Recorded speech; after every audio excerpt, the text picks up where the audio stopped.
আজকাল তোমাকে একটা কথাও বলা যায় না, কিছু বললেই মুখ হাড়ির মতন পড়ে থাকো। ঠিক আছে, আমি আর একবার না হয় আগুনে ঝাপটাপ দিচ্ছি, তখন নিশ্চয় শান্তি হবে তোমার। মরে পড়ে গেছে।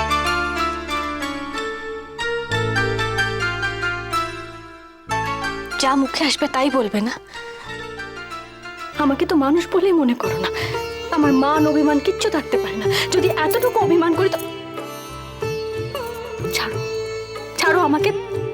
তোমাকে আমার সহ্য হচ্ছে না, ছাড়ো।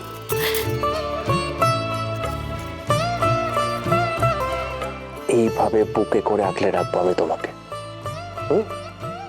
দেখবো কে তোমার কত ক্ষতি করতে পারে।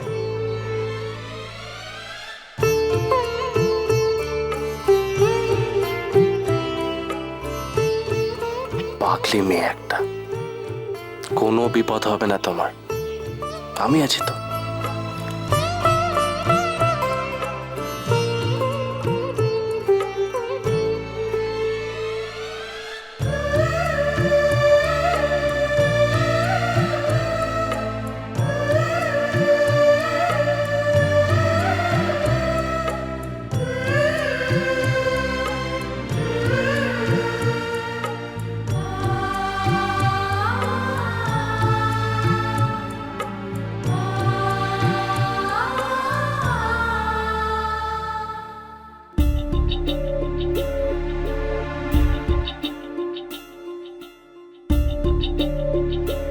আপনি আমাকে খুঁজছিলেন?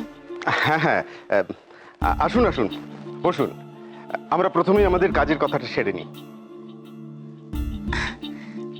আসলে আমি না আপনাকে ঠিক চিনতে পারলাম না।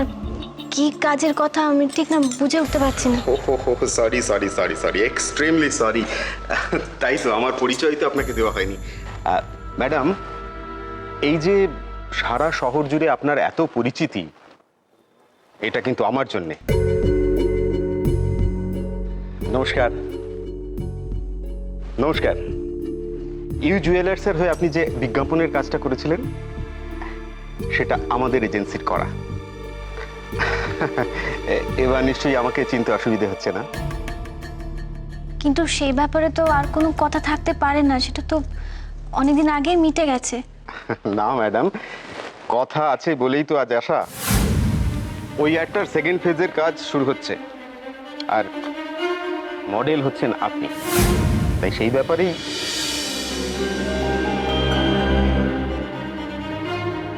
না, এই এই কাজটা আমি করতে চাই না। একটা বিশেষ কারণ ছিল, তাই আমি ছবিগুলো তুলেছিলাম, কিন্তু আর নয়।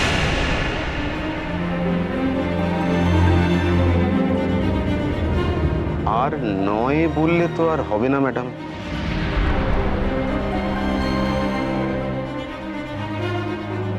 মানেটা কি? দেখুন, যেদিন এই ছবিগুলো তোলা হয়েছিল, যিনি ছবিগুলো তুলছিলেন ওই কাকাবাবু, ওনাকে আমি স্পষ্ট জানিয়ে দিয়েছিলাম যে এই কাজটা দ্বিতীয়বার আমার পক্ষে করা সম্ভব নয়। ও, আপনি আমাদের ডিরেক্টর সাহেবের কথা বলছেন তো? তা সে তো আপনি ওনার সামনেই কন্ট্রাক্ট ফর্মে সই করে দিয়েছিলেন, তাহলে তখন রাজি হয়েছিলেন কেন? মানছি আমি সই করেছিলাম, কিন্তু তার মানে তো এই নয় যে। দেখুন, কন্ট্রাক্ট ফর্মে সই করার মানেটা আমি আপনাকে বুঝিয়ে দিচ্ছি। কন্ট্রাক্ট ফর্মের যে সই আছে সেই অনুযায়ী আপনি আগামী 1 বছরের মধ্যে যে কোনো সময়ে আমাদের এজেন্সিতে কাজ করতে বাধ্য। বাধ্য মানে কি বলতে চাইছেন আপনি?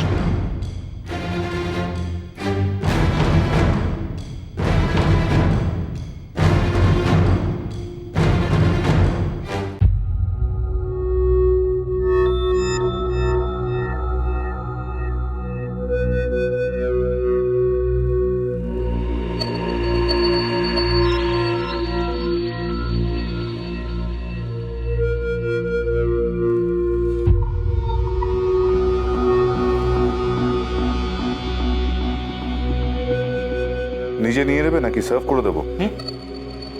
বলছি নিজেই নিয়ে নেবে নাকি সার্ভ করে দেবো?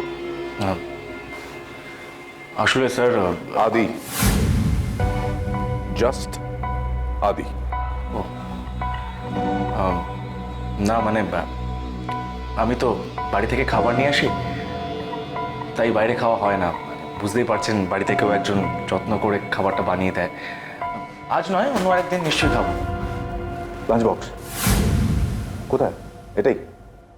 হ্যাঁ মানে কেন? Give it to me. Please sir, এক মিনিট।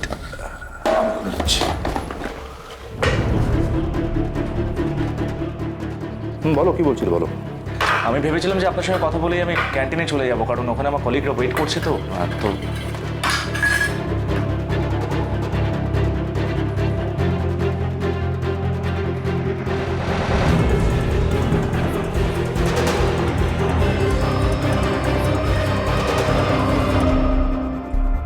তোমার খাবারটা আমি খেয়ে নিলাম সৌরভ।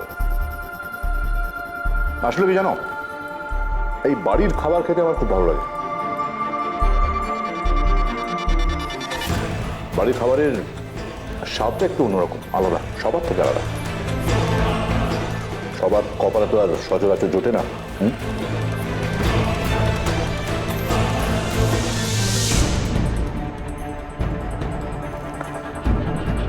ব্রিলিয়েন্ট হয়েছে খেতে। কে বানিয়েছে? আমার wife. Wife? She is a good cook. আমার বাড়ির সবাই খুব ভালো রান্না করে, মা, বৌদি, দিদি সবাই। আপনি আপনি আসুন না একদিন আমাদের বাড়িতে, খুব ভালো লাগবে। কবে যাবো? কবে?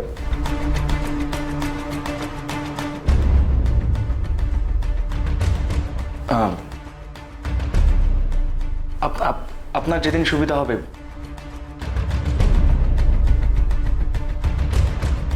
কস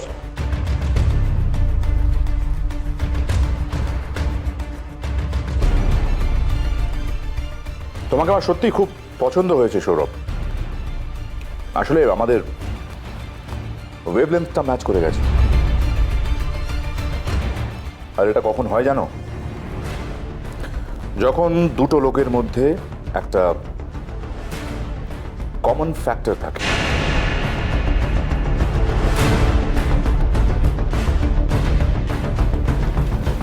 কমন ফ্যাক্টর আপনার আর আমার মধ্যে।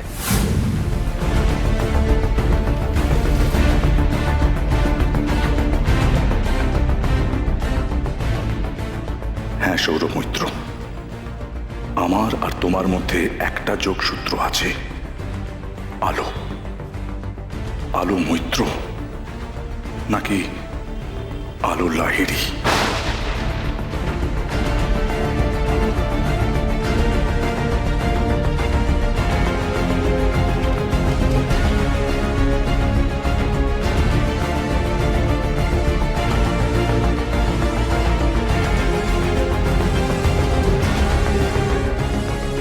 Excuse me, sir. I mean, Adi.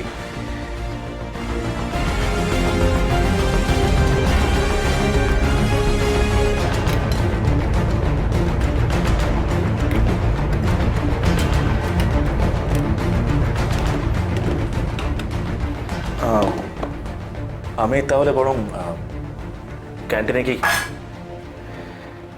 আসছি।